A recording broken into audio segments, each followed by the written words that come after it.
आपसे थोड़ी देर पुराने सिलेबस को लेके डिस्कस करना चाहता हूँ कि यार कैसे रिवाइज करेंगे, क्या हो गया है हमारा। अभी अगर आप बॉटनी जूलॉजी को कंबाइन करके देखोगे तो आपके मेरे हिसाब से 10 से ज़्यादा चैप्टर कंप्लीट हो गए होंगे।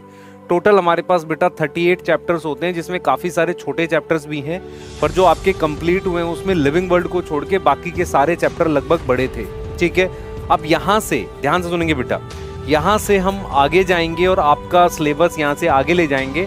अब मैं आपसे अगर पूछूं कि यार मुझे सेल रिवाइज करना है, जैसे मैं जानबूझ के आपसे डिस्कस करना चाह रहा था कि इस पॉइंट ऑफ टाइम पर मुझे ये समझ नहीं आता कि रिवाइज कैसे करना है, तो मैं 1 मिनट लूंगा, उस पर आपसे डिस्कस करूंगा। मान लो आज आपका मन करा है सेल रिवाइज करने का, तो सेल चैप्टर कैसे रिवाइज किया जाए।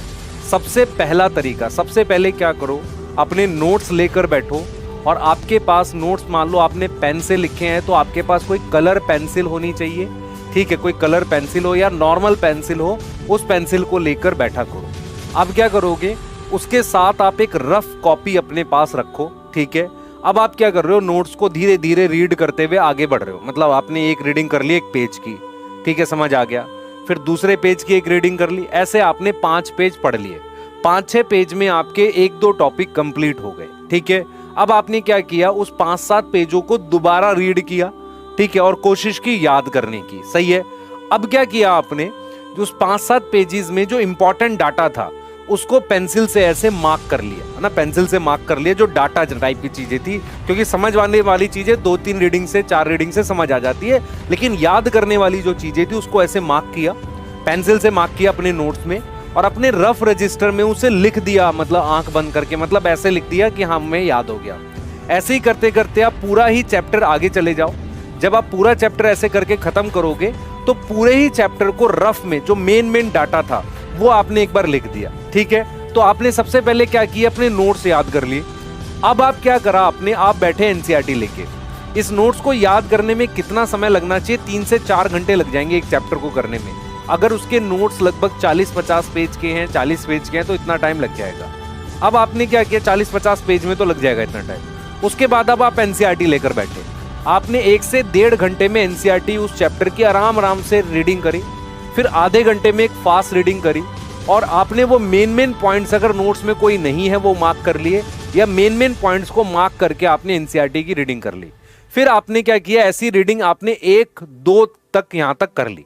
क्लियर है, उसके बाद क्या किया आपने, उसके बाद आपने उस चैप्टर का डोपा उठाया और आपने उसको 1 घंटे में सॉल्व कर लिया। डोपा क्या था, जो कंबाइन करके मैंने चैप्टर वाइज दिया हुआ है उसको उठाया और आपने कर लिया। तो 4 घंटे में आपने नोट्स रिवाइज करे, आपने 2 घंटे में एनसीईआरटी पढ़ी और 1 घंटे में डोपा। इससे ज्यादा समय नहीं देना भाई। पूरे कितने क्वेश्चन होंगे, मान लो 100 क्वेश्चन होंगे, वो सॉल्व कर लिया। डोपा के साथ आपके पास वर्कशीट होगी, उसको भी सॉल्व कर ली। ठीक है, इतना करने में आपके 7 से 8 घंटे लग जाएंगे। क्लियर है, इतना करने में आपके लगभग 7 घंटे के आसपास टाइम लग जाएगा। पर ये जो रिवीजन होगी ये आपकी फर्स्ट टाइम रिवीजन होगी। उसके बाद आपने जब भी रिवाइज करना है, अपने नोट्स की एक रीडिंग करनी है, अपने नोट्स की सिर्फ एक रीडिंग करनी है और उसको याद करने की कोशिश करनी है, और रफ में गंदा ही सही वो मेन डाटा दोबारा से लिख लेना है, क्योंकि आपने एक बार पेंसिल से मार्क तो कर लिया उस डाटे को, फिर से उसको लिख कर देख लेना है। तो उसमें आपको रिवाइज करने में नोट्स को कितना टाइम लगा करेगा, सर हमें लग जाएगा लगभग 1-1.25 घंटे में हो जाया करेगा। पहली बार में टाइम ज्यादा लगेगा, लेकिन दूसरी, तीसरी, चौथी बार में टाइम कम लगेगा। एनसीईआरटी क्या पढ़नी है क्या बेटा, दूसरी बार में भी एनसीईआरटी आधे घंटे रीड कर सकते हो, देख सकते हो। उसके बाद आपको जब बार बार करोगे, एनसीईआरटी की भी लाइनें अपने नोट्स में कहीं लास्ट में जाकर लिख लेना, जो लाइनें आपके नोट्स में ना हो। उसके बाद आप क्या कर सकते हो, उसको एक सिर्फ नोट्स रिवाइज करा करोगे आप, 1-1.5 घंटे में नोट्स रिवाइज हो जाया करेंगे। कि सर नोट्स कौन से यूज करने हैं, मेन नोट्स यूज करने हैं कि आपके शॉर्ट नोट्स यूज करने हैं। मेरा ये मानना है कि आपके जो मेन नोट्स आपने बनाए थे उन्हें यूज करो।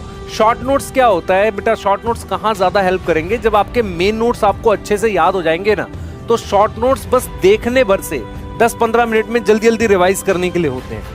तो शॉर्ट नोट्स हेल्प करते हैं लास्ट में, उसको लिख कर रिवाइज करना है। लेकिन मेन नोट्स जो होते हैं उसमें लाइनें होती हैं, तो जब आप वो लाइनें बार बार पढ़ोगे ना और आंख बंद करोगे, वो पेज दिखा करेगा। एग्जाम तक आपने अपने मेन नोट्स कम से कम 10 से 15 बार रिवाइज किए होने चाहिए। मैं बार बार बोल रहा हूं, कम से कम 10 से 15 बार। पहली बार में 4.5-5 घंटे तक लग सकते हैं, उसके बाद उसमें 1.5-2 घंटा लगा करेगा। और जब आप एग्जाम के पास पहुंच जाओगे, एग्जाम के पास मतलब नीट आने वाला होगा, तब आप क्या करोगे, 15 मिनट में पूरे चैप्टर के नोट्स पेज पलट के भी रिवाइज कर पाओगे। और कोई चीज भूल रहे होगे तो जल्दी जल्दी उसे स्क्रिबल कर लेना, स्क्रिबल मतलब गंदी राइटिंग में लिख लेना। क्लियर है? होगा सर टाइम कैसे निकाले, करंट सिलेबस के साथ टाइम कैसे निकालेगा? मुझे एक चीज बता, करंट सिलेबस जो है तेरा चल रहा है, उसका काम भी करना है, तो आज तूने क्या किए, सिर्फ नोट्स रिवाइज करे किसी तरीके से, 2 घंटे निकाल के आधे नोट्स रिवाइज कर लिए, आधे कल कर ले बेटा। और कोई तरीका नहीं ना तेरे पास, तेरे को कहीं ना कहीं रिवीजन का टाइम निकालना पड़ेगा थोड़ा थोड़ा। ये चीज समझ में, अगर अभी भी आपको फील होता है कि नहीं हमारा बैकलॉग होता है, तो फिर बेटा प्रॉब्लम की बात है। बैकलॉग अभी भी अगर हो रहा है, देखो जिन्होंने लेट ज्वाइन किया उनका अगर बैकलॉग है तो समझ में आ रहा है, लेकिन अगर आपका बैकलॉग करंट पढ़ते हुए हो गया है तो फिर बहुत खतरनाक सिचुएशन है बेटा। आपको उस बैकलॉग को खत्म करने का प्लान लाना पड़ेगा। प्लान क्या है? करंट चलाते रहो, पहले बैकलॉग खत्म करो। रिवीजन तो आप तब कर पाओगे ना जब बैकलॉग क्लियर करोगे। तो आप खुद बताओ जरा, इतना टाइम नहीं मिलेगा, अगर आप टाइम नहीं निकालोगे तो एग्जाम तो अपने टाइम पर ही होगा ना, तो कैसे कर पाओगे यार? सोचो, नहीं होगा ना सिलेक्शन। टाइम तो आपको मैनेज करना पड़ेगा, कहीं ना कहीं आपको खुद को मोटिवेट रखना है कि यार टाइम निकालना पड़ेगा। बहुत सारी छोटी छोटी वेस्टेज होती है, आप फोन खोल के उसमें टाइम वेस्ट कर देते हो बहुत सारा। जैसे सर आज आपने हमारा कर दिया, नहीं बेटा मैं सिर्फ आपको ये गाइड कर रहा हूँ कि हम लोग अब नवंबर में आ गए हैं, हम 11th का सिलेबस फिनिश करेंगे, मान के चलो 15 दिसंबर के आसपास, लगभग 10-15 दिसंबर या हो सकता थोड़ा आगे जाए, उसके अराउंड भी फिनिश करेंगे, फिर हम लोग आपको 12th करा रहे होंगे। तो टाइम निकालना पड़ेगा, टाइम नहीं मिलता है ये मैं मानता हूँ, आपको मैनेज करना है। प्लीज मेहनत करो और अपने छोटे छोटे चीजों में से टाइम बचाने की कोशिश किया करो। बहुत सारी परेशानियां आपकी, कुछ मैं बताता हूँ क्या होता है। देखो, अगर आप खुद को मतलब वीक स्टूडेंट मानते हो तो आपकी प्रॉब्लम कहाँ कहाँ पर है? पहला, आपको नोट्स रिवाइज करने में सबसे ज्यादा टाइम लगता है। दूसरा, फिजिक्स के क्वेश्चन सॉल्व करने में टाइम लगता है। तीसरा, चीजें याद नहीं रहती।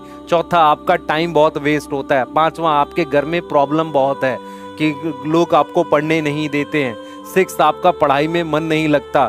सेवंथ, आप क्या सोचते हो, प्लान करते हो कि सिर्फ रात में ही पढ़ पाता हूँ, दिन में नहीं पढ़ पाता। एट, आपको लेक्चर देखकर नोट्स बनाने में बहुत ज्यादा समय लग जाता है। नाइन्थ, आप कितनी बार भी रिवाइज करते हो आपको याद नहीं रहता। 10th, silly mistake. ये सारी परेशानी कुछ बच्चों के साथ हो सकती हैं, इनमें से कुछ आदि। बेटा ये परेशानियां किस वजह से हैं? क्योंकि आपने अपने आप को पूरी तरीके से पढ़ाई में झोंका नहीं है। पूरी तरीके से खुद को डेडिकेट कर दो। हर एक मिनट आपका बेटा पढ़ाई की तरफ होना चाहिए। अगर आप अभी भी फील करते हो कि नहीं थोड़ा पढ़ने से हो जाएगा, तो अभी पढ़ाई छोड़ के बेटा लेक्चर बंद करके सो जाओ, कोई फर्क नहीं पड़ता, अगले साल नहीं होने वाला। अगर आप अपने आप को पूरी तरीके से पढ़ाई में इन्वॉल्व कर दोगे तो बहुत सारी प्रॉब्लम आपकी सॉल्व हो जाएगी। इन्वॉल्व करने का मतलब हर वक्त आप उसी के बारे में सोचो। जब माइंड रिलैक्स कर रहे हो, सो रहे हो, तब मत सोचो, या कोई और चीज एकदम रिलैक्स कर रहे हो तब मत सोचो, पर